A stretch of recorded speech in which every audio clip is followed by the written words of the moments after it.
Good afternoon, everyone. Thank you for standing by, and welcome to the Corvus Pharmaceuticals third quarter 2024 business update and financial results conference call. At this time, all participants are in a listen-only mode. Later, we will conduct a question-and-answer session, and instructions will follow at that time. It is now my pleasure to turn the call over to Mr. Zach Kilo of Field Chemistry. Please go ahead, sir. Thank you, operator, and good afternoon, everyone. Thanks for joining us for the Corvus Pharmaceuticals third quarter 2024 business update and financial results conference call. On the call to discuss the results and business updates are Richard Miller, Chief Executive Officer, Leif Lee, Chief Financial Officer, Jeff Arcara, Chief Business Officer, Jim Rosenbaum, Senior Vice President of Research, and Ben Jones, Senior Vice President of Regulatory and Pharmaceutical Science. The executive team will open the call with some prepared remarks, followed by a question-and-answer period.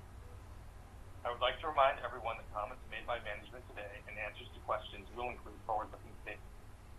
Forward-looking statements are based on estimates and assumptions as of today and are subject to risks and uncertainties that may cause actual results to differ materially from those expressed or implied by those statements, including the risks and uncertainties described in Corvus's quarterly report on Form 10-Q for the quarter ended September 30, 2024, that was filed today, and other filings the company makes with the SEC from time to time.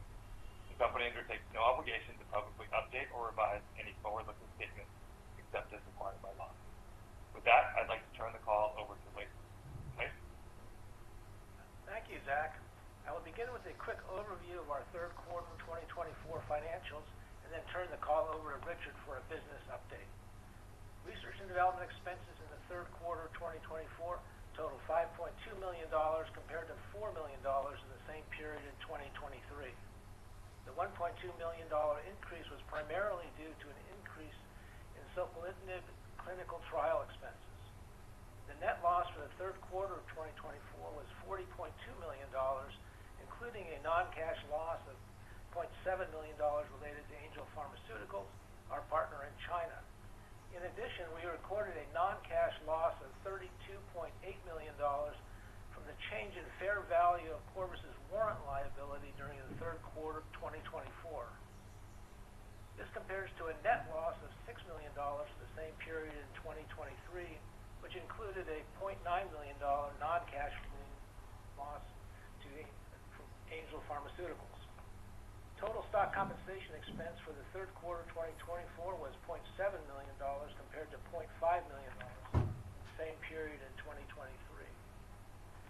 As of September 30th, 2024, Corvus had cash equivalents, and marketable securities totaling $41.7 million as compared to $27.1 million at December 31st, 2023. Of note, associated with our financing in May 2024, we also sold common stock warrants that have an exercise price of $3.50 per share and expire on June 30th, 2025. One investor early exercised their warrants in October, resulting in $5.9 million in cash to the company. If all the remaining warrants are exercised, we will receive approximately $54 million in additional cash. Based on our current plans, we anticipate our cash, including the recent early exercise of common stock warrants, provides runway into 2026. I will now turn the call over to Richard, who will discuss our clinical progress and elaborate on our strategy and plans. Thank you, Leif, and good afternoon, everyone. Thank you for joining us today for our business update call. We are advancing our lead programs with soquelitinib on multiple fronts. A registration phase 3 trial for peripheral T-cell lymphoma, PTCL, is now enrolling patients, and a phase 1 trial for atopic dermatitis is moving along according to plan. Soquelitinib is a first-in-class oral therapy that selectively inhibits ITK to modulate and control parallel signaling pathways in the immune system. There is growing evidence, both from our own clinical efforts and preclinical research conducted by us and others, that this mechanism of action may provide a powerful new approach for the treatment of a broad range of immune diseases and cancers. ability to move quickly and efficiently into autoimmune diseases, such as atopic dermatitis, was facilitated by our T-cell lymphoma clinical trials, which provided valuable information regarding dosing, safety, pharmacokinetics, and most importantly, effects on immune cells. Now I will provide more detail on our progress, starting with soquelitinib phase 1 clinical trial in patients with atopic dermatitis. The trial is designed to enroll 64 patients with moderate to severe atopic dermatitis that have progressed on at least one prior topical or systemic therapy. The study is randomized, placebo-controlled, and patients and the treating physicians are blinded to the treatment assignment. The company is not blinded, and therefore we can evaluate the data as the trial progresses. There are 4 dosing cohorts that are sequentially enrolled: 100 milligrams twice per day, 200 milligrams once per day, 200 milligrams twice per day, and 400 milligrams once per day. The rationale for the dosing regimens is based on pharmacokinetic and pharmacodynamic data obtained from our lymphoma trial. Patients are randomized within each cohort at a 3-to-1 ratio to receive either active drug or placebo for a total of 16 patients per cohort, 12 active, 4 placebo. The treatment duration is 28 days, followed by an additional 30 days off therapy, for a total of 58 days of participation in the trial and monitoring of endpoints. We have completed enrollment, including the entire follow-up in the initial 16-patient cohort, and the Data Safety and Monitoring Review Committee has completed its review with no safety signals observed. The second cohort is now enrolling with the same design as the first cohort, except the soquelitinib dose is 200 milligrams once daily, the same total daily dose as the first cohort, which was 100 milligrams twice daily. Cohorts 3 and 4 will examine higher daily doses using the same design, 200 milligrams twice daily and 400 milligrams once daily, respectively. For reference, the dose in our phase 3 lymphoma trial is 200 milligrams twice daily, which provides continuous full receptor occupancy.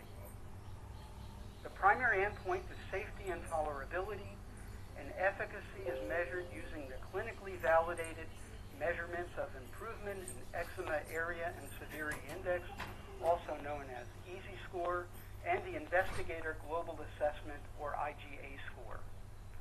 We are also measuring levels of Th2 and Th17 cytokines in the serum, such as IL-4, 5, 13, 17, and many others. We believe we may be able to determine effects on cellular cytokines with these serum measurements, and possibly this could guide future monitoring or disease assessment. One other property of selective ITK inhibition should be noted. Published work from scientists at Cornell University this past summer in 2024 and Janssen Research in 2019 have shown that the ITK protein controls a switch between inflammatory Th17 cells and anti-inflammatory T regulatory or suppressor cells. When ITK protein is active, Th17 differentiation dominates. ITK inhibition results in a shift to Tregs and away from Th17. The Cornell group utilized soquelitinib for their studies. The Janssen group used siRNA to knock down ITK protein expression, because at that time selective ITK inhibitor was not available. These studies and others suggest that due to the induction of Tregs, the anti-inflammatory effects of soquelitinib could be very durable. There is strong interest in an oral, safe drug for atopic dermatitis, and we are receiving positive feedback on soquelitinib's anticipated profile from our investigators and collaborators. Overall, we are very excited with the progress of the atopic dermatitis trial. In December, we plan to present the complete data set for the safety and efficacy from Cohort 1 and available data from Cohort 2. We plan to compare our data with analogous published data from approved agents currently used to treat atopic dermatitis. In summary, we believe that soquelitinib has several potential advantages for the treatment of immune diseases.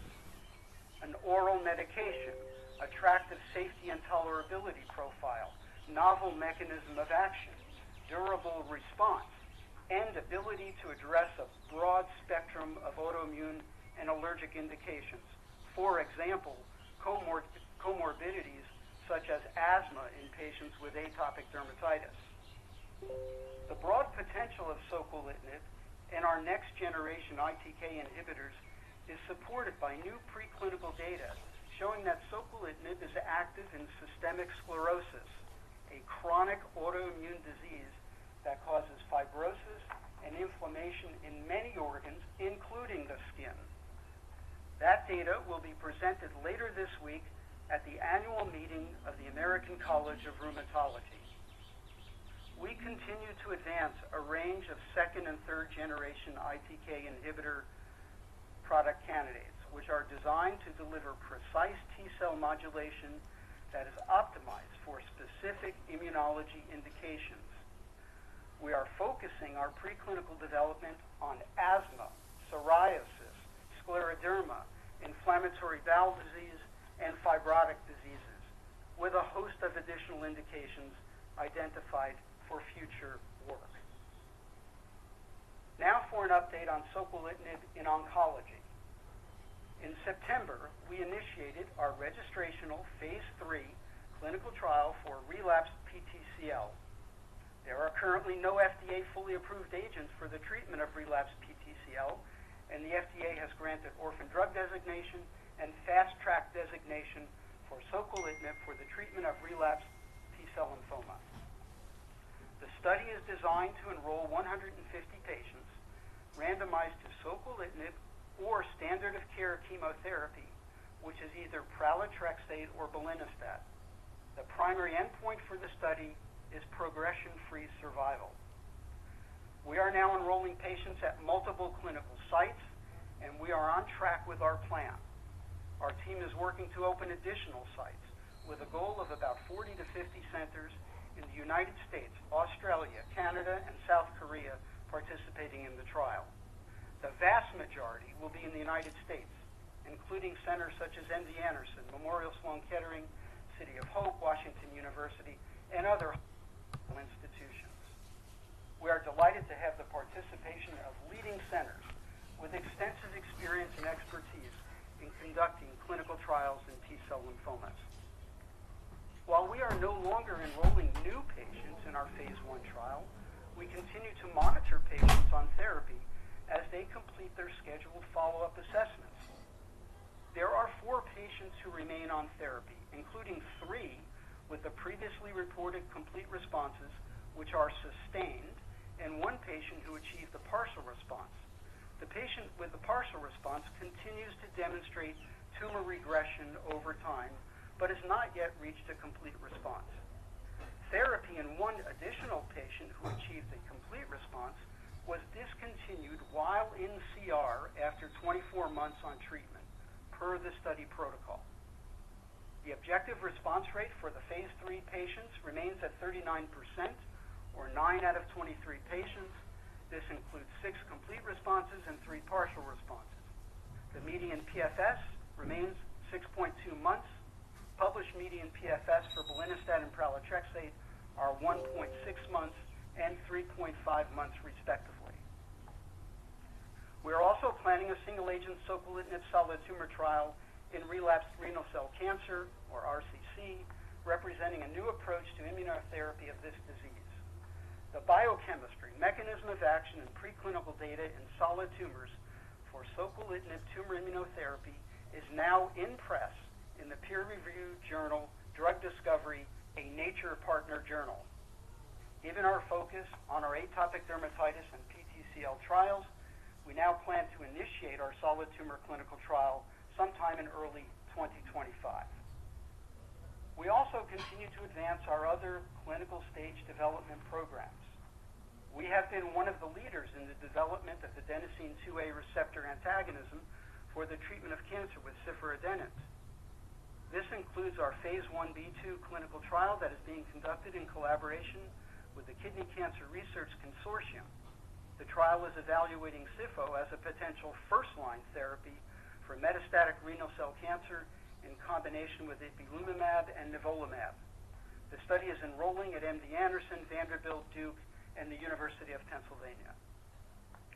As of the most recent data analysis on September 30th, 46 patients were enrolled, and the trial continues to meet our pre-specified statistical hurdle for continuation, which is the achievement of at least a 50% improvement in the deep response rate of 32% associated with IPI and NIVO combination alone. Deep response rate is the CR rate plus the PR rate, only counting PRs that achieve greater than 50% tumor volume reduction. Along with our partners at the Kidney Cancer Research Consortium, we have decided to continue our follow-up of patients on the trial before presenting the data. Therefore, we will not be presenting this data at the GU Malignancy Conference taking place in late November, and will instead target a presentation sometime in early 2025. Outside of RCC, new data highlighting the potential of ciforadenant to treat prostate cancer was presented this past weekend in an oral session at the Society for Immunotherapy of Cancer, or SITC, annual meeting, where it was selected as one of the top 100 abstracts.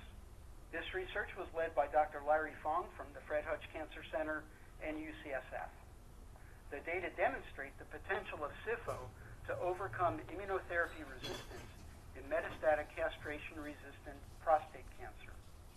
This includes elucidating the role of the adenosine pathway on the immunobiology of the disease, including the importance of immunosuppressive myeloid cells and the adenosine gene signature, a biomarker discovered and published by Corvus and academic collaborators. The preclinical results build upon the data from a previously completed phase 1b/2 clinical trial of CIFO in patients with metastatic castration-resistant prostate cancer, in which PSA partial responses were observed in patients receiving CIFO alone and together with atezolizumab. Overall, we believe these data highlight that ciforadenant could be an important advancement for patients with tumors that are resistant to checkpoint inhibitors, and is supportive of our ongoing clinical trial in combination with IPI and NIVO in frontline renal cell cancer. The data also underscore the importance of the adenosine gene signature as a biomarker for future studies. Summarizing the outlook for the remainder of 2024 and into 2025, we have important clinical milestones for soquelitinib. Upcoming milestones include, number 1, preclinical data presentation at the American College of Rheumatology meeting later this week. Number 2, initial data from cohort 1 and cohort 2 from our phase 1 atopic dermatitis trial in December. Number 3, final data from all four cohorts of the phase 1 atopic dermatitis trial in the first half of 2025. Number 4, initiating a phase 2 clinical trial with soquelitinib in solid tumors in early 2025, with initial data anticipated in late 2025. Number 5, continuing to activate sites and drive enrollment in the registration phase 3 clinical trial of soquelitinib in PTCL. Our current cash, plus the exercise of outstanding warrants, gives us runway into 2026, allowing us to execute on these important milestones and further demonstrate the value of our programs, and in particular, the significant opportunity for ITK inhibition in immunology and cancer. We look forward to providing updates on our programs in the coming quarters. I will now turn the call over to the operator for a Q&A period. Operator? Thank you. Ladies and gentlemen, we will now begin the question and answer session. Should you have a question, please press star followed by the 1 on your telephone keypad. You will hear a prompt that your hand has been raised, and should you wish to cancel a request, please press star followed by the 2. If you're using a speakerphone, please lift the handset before pressing any keys. One moment please for your first question. Your first question comes from the line of Lee Watsek from Cantor. Please go ahead. Hey, great. Thanks for taking my questions. Rich, I wonder if you can just comment on the kinetics of ITK inhibition on the clinical scores in AD. And then do you sort of expect the EASI score to further improve after the 28-day mark? And also, can you maybe just tell us a little bit about how you're thinking about the bar for success given it's an oral drug? Thank you.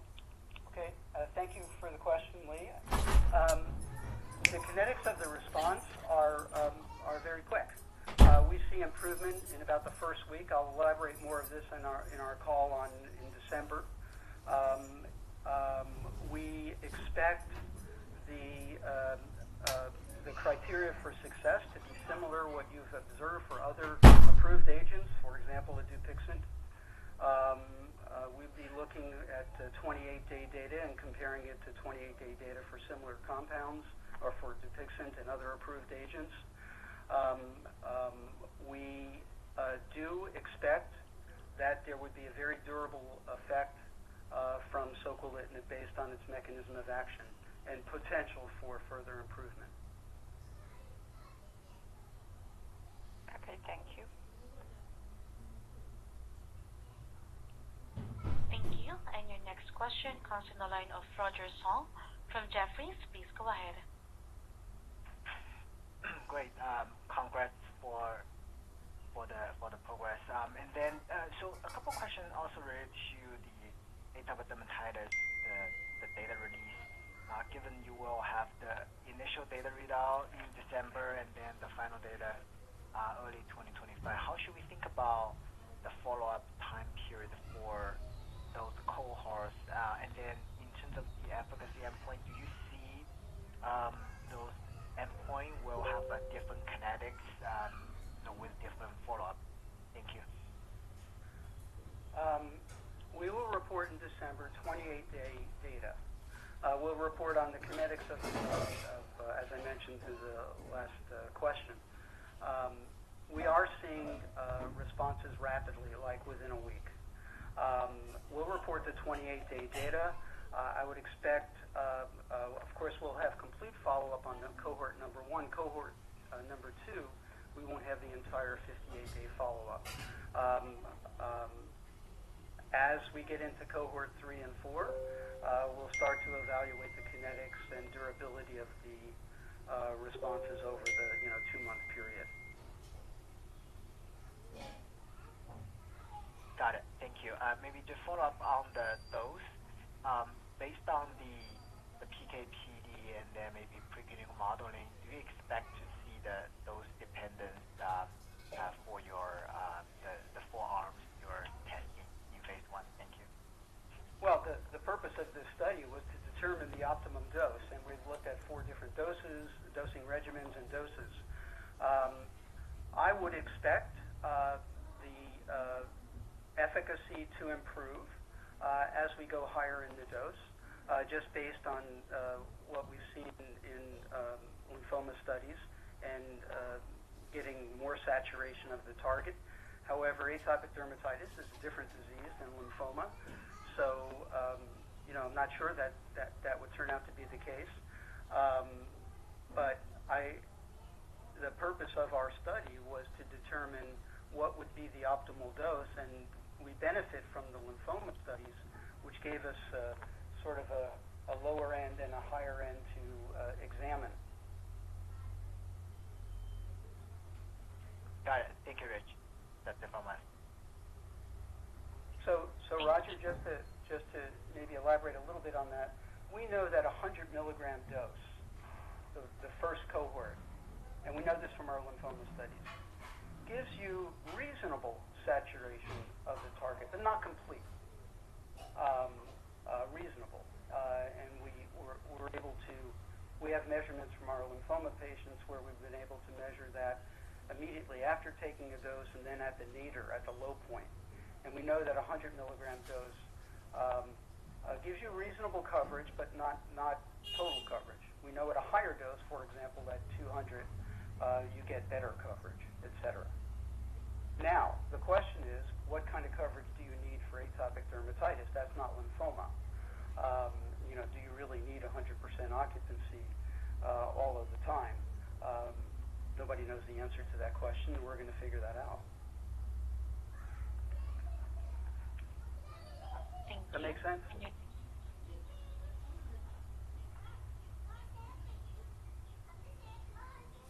Thank you. And your next question comes from the line of Aiden Husanov from Ladenburg. Please go ahead. Hi, everyone. Hi, Richard. Congratulations on the progress this quarter. Got a couple of questions. So first question again on atopic dermatitis. So you got 64 patients enrolled in the trial. Could you share what is the most typical prior therapy that these patients have? Is it local regimen like ruxolitinib? Is it systemic like dupilumab? And is there any physician feedback in terms of the enthusiasm of the patients and etc.? If you could share any details. Okay, so first, Aiden, we don't have all 64 patients enrolled yet. The intent is to have 64 patients enrolled.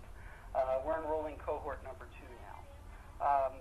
The eligibility for entry is you have to have failed a systemic or topical therapy for your AD. You have to have moderate to severe or severe disease.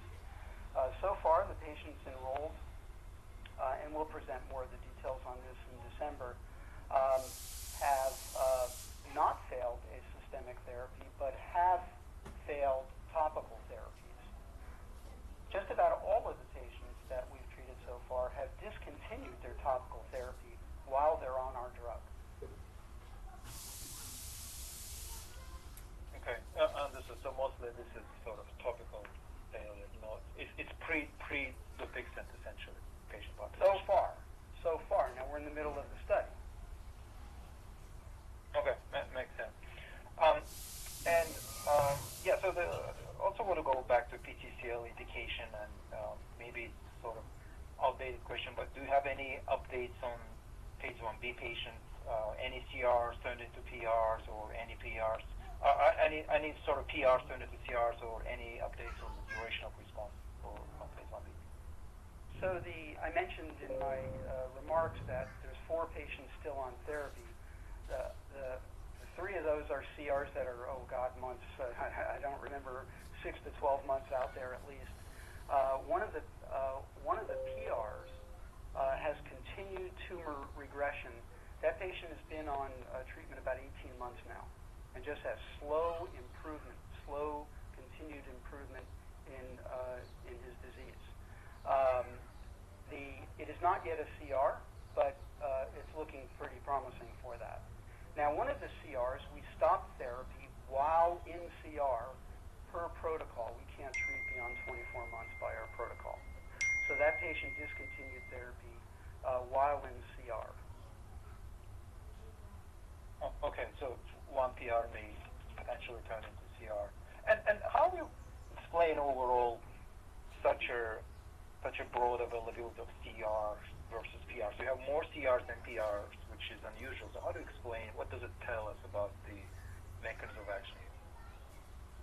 Well, I think it tells us that it's effective at eradicating microscopic disease, and it's effective at eradicating, remember, these tumors are very heterogeneous, so they have a lot of different mutations and a lot of different clones, etc. And I think what this tells us is the mechanism of action is able to handle a broad spectrum of tumors and the associated mutations. Whereas if you treat with, let's say, a chemotherapy agent, you're going to, eventually select out resistant clones. We seem to be less susceptible to the emergence of resistance, and I think that's because we're inducing an immune response, and an immune response, as you know, can respond to different antigens and different diversity of antigens. Make sense? Yep, absolutely. And the last question I have on systemic sclerosis, the preclinical data that you will present.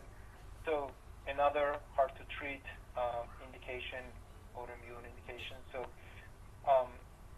this historically has been two endpoints that FDA was looking for systemic sclerosis. One is lung FVC, another one is Rodnan skin score. So what do you think soquelitinib may focus? I know this is too early, but this is an active drug, one indication in oncology, one indication autoimmune, so it wouldn't be totally unexpected if you start directly from phase 2 at some point. So just wanted to hear your thoughts on systemic sclerosis. Well, I mean, people die from the lung disease, interstitial pneumonitis, and fibrotic lung disease, interstitial lung disease. So that would be the thing to focus on, and that's what we have focused on. So the model that's going to be, and the abstract is already out on this, I think the paper is on Sunday at ACR, is a very interesting model, very good model, probably the best model, animal model for systemic sclerosis. These animals get, they have what's a FRA2 mutation. It's a very much a Th2 disorder.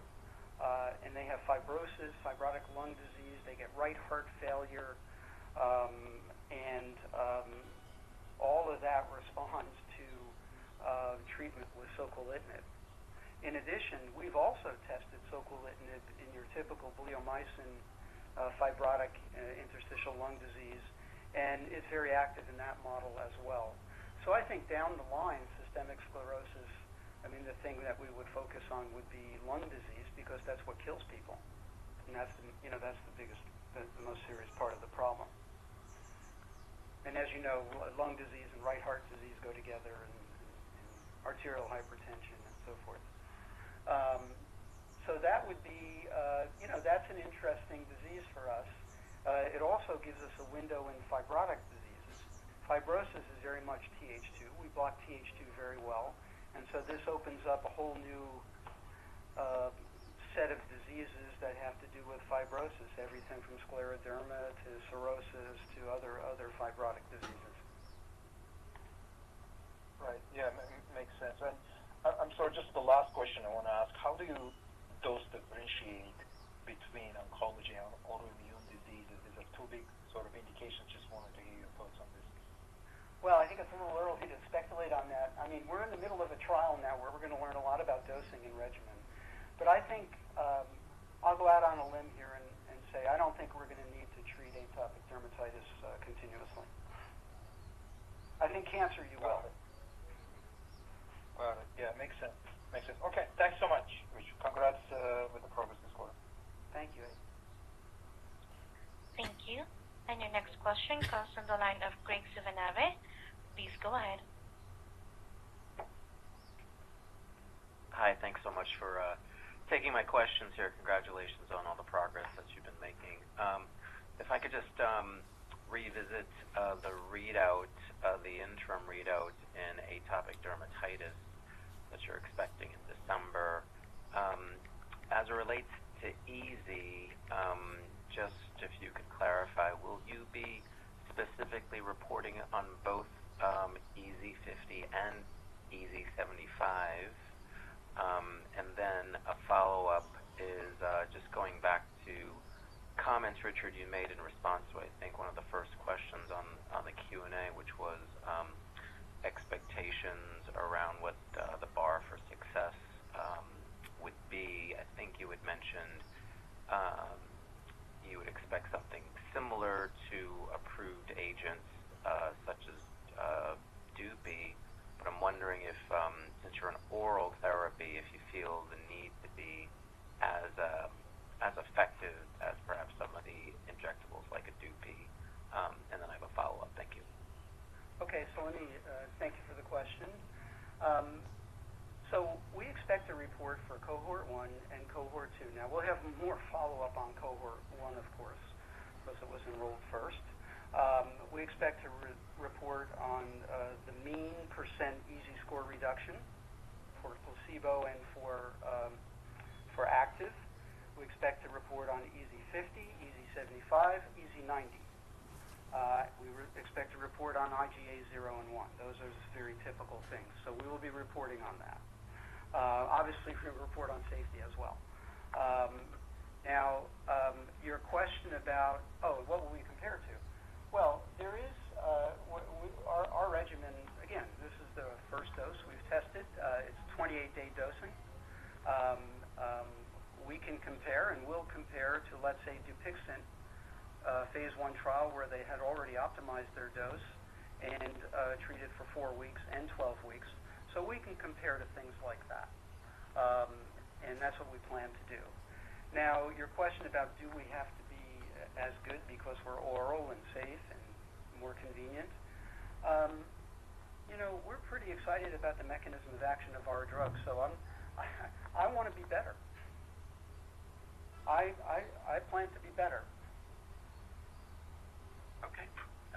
Appreciate that, and appreciate the confidence that you have in the potential readout there. So, and then a follow-up is it's almost a segue from the topic of an oral agent. Could you just remind me, given obviously the promise of having an oral-based agent for atopic dermatitis versus an injectable, what the competitive landscape looks like in terms of orals that are in the clinic, and kind of where are you relative in terms of clinical development timelines to perhaps some other oral, higher profile oral programs that you're following closely? Thank you.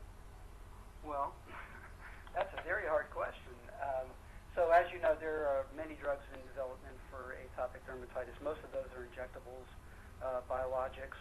There are some oral compounds in the clinic.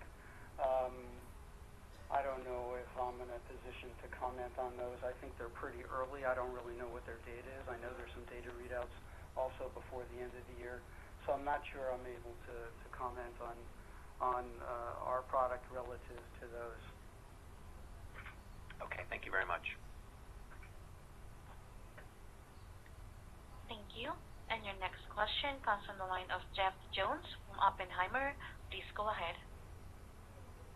Good afternoon, guys, and thanks for taking the question.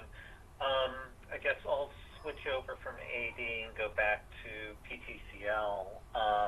In terms of the phase 3 trial and the primary endpoint of PFS, how do you deal in the trial with patients who are complete responders and go on to transplant?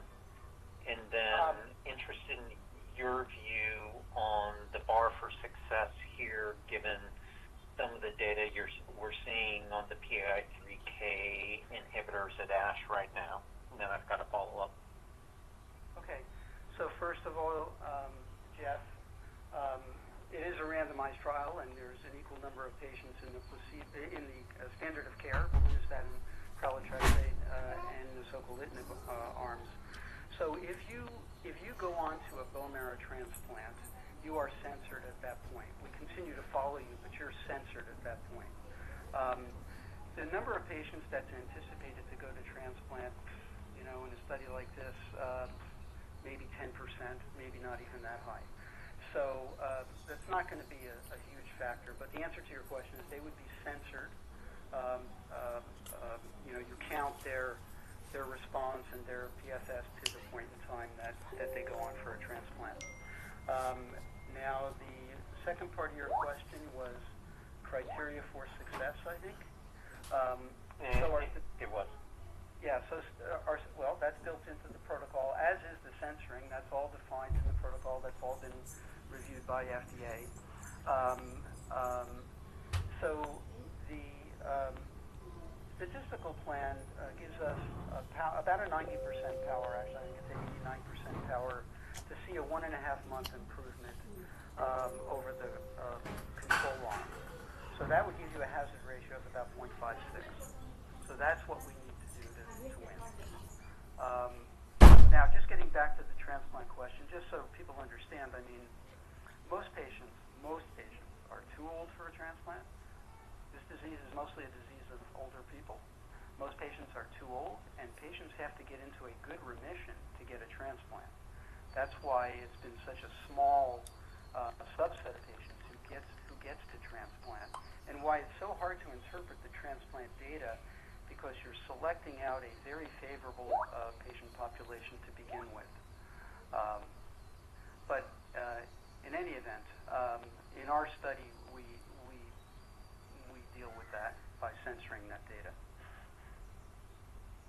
Great. Make sense? Appreciate that. Yeah, it does. And I guess, so, I mean, the data that's out at ASH right now on the PI3 kinase inhibitors, that's really, it's ORR data at this point.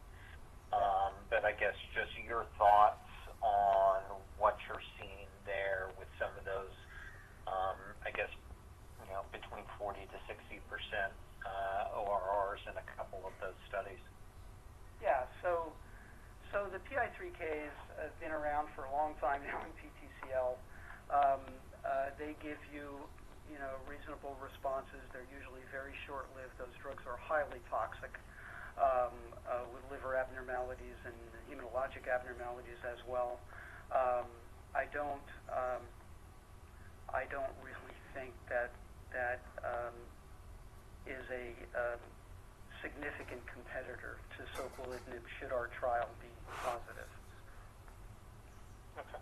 Appreciate that. And one other thing to point out there, really the soquelitinib trial is setting one up for the next trial, which would be frontline.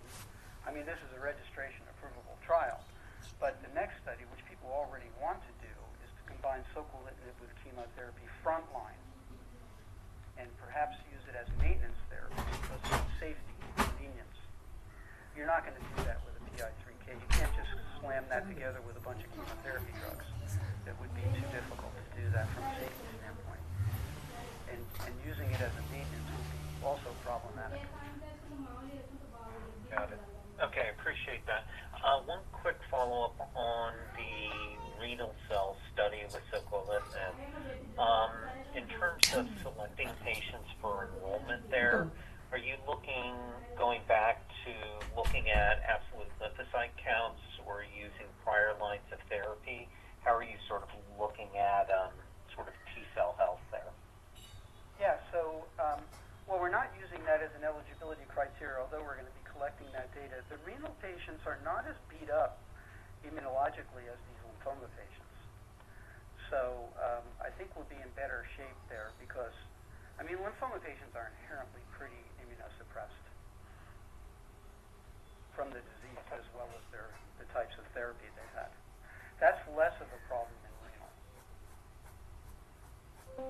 Okay, so you're just collecting the data and sort of look at how it pans out for these endpoints or biomarkers post. Yes. Okay, great. Thank you very much. I'll jump back into the queue. All right. I think that is all the questions we have this afternoon. I want to thank everyone for participating, and we look forward to giving an update in December to everyone on our atopic dermatitis trial. Thank you very much. Thank you. And this concludes today's call. Thank you for participating. You may all disconnect.